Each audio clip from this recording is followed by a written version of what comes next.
Hi everyone. So today we're going to be talking about left-right specification, and we're going to be going over a couple of model organisms. So just to start off, we're going to talk about what is left-right asymmetry and why is it important.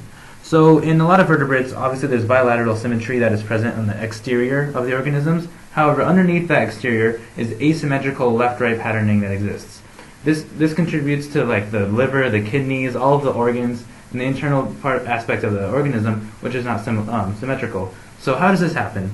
We're going to be talking about today a whole bunch of different pathways that can lead to this. So one important pathway is potassium proton pump, which can cause extracellular calcium to increase, and which leads to notch signaling, which is nodal signaling.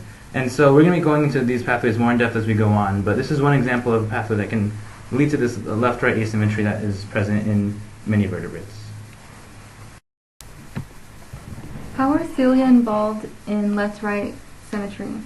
Cilia are protrusions from cells made from microtubules. One type of cilia are node monocilia found on Hensen's node. In mice with left-right asymmetry defects, it was found that those same genes affected are responsible for cilia development. The node monocilia in Hensen's node move in a clockwise fashion and move the extracellular fluid and nodal vesicular parcels from the right to the left side. This is called nodal flow. The cilia will contact these nodal vesicular parcels and cause them to open and spill their contents onto the cells of the left side. This leads to signaling that is involved in the left-right patterning. So notch signaling in the left-right axis. Notch signaling pathway is an important pathway to the left-right asymmetry. Remember that notch signaling works with a delta, and during transduction, the protease cleaves the intercellular notch, which binds to the CSL, which is in the nucleus, thus causing the activation of the target gene. The nodal gene has a notch signaling and CSL sites. And because of this, when you have mutations in the delta ligand or the CSL protein RBP, this causes defects in the nodal expression, thus directly affecting the expression of the lefty, causing a randomized heart looping. This defect was observed in mice through experimentation. Therefore, we can assume that notch signaling is essential to the left-right axis symmetry. So we're going to discuss variations in nodal expression. Nodal is expressed in different model systems in order to induce left-right symmetry.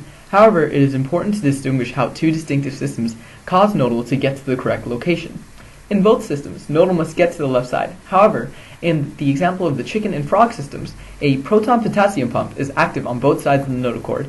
However, due to its downregulation on the left side, it gives rise to extracellular calcium plus ion, which leads to higher notch expression, which then leads to higher nodal expression, which works in conjunction with sonic hedgehog to activate PIT-X2.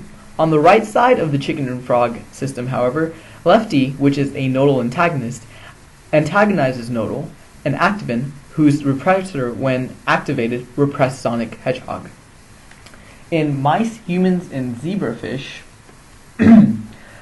cilia mediates the movement of nodal vesicular parcels from their original right side to the left, where they increase the amount of extracellular calcium, which then continues onto the same pathway as previously discussed.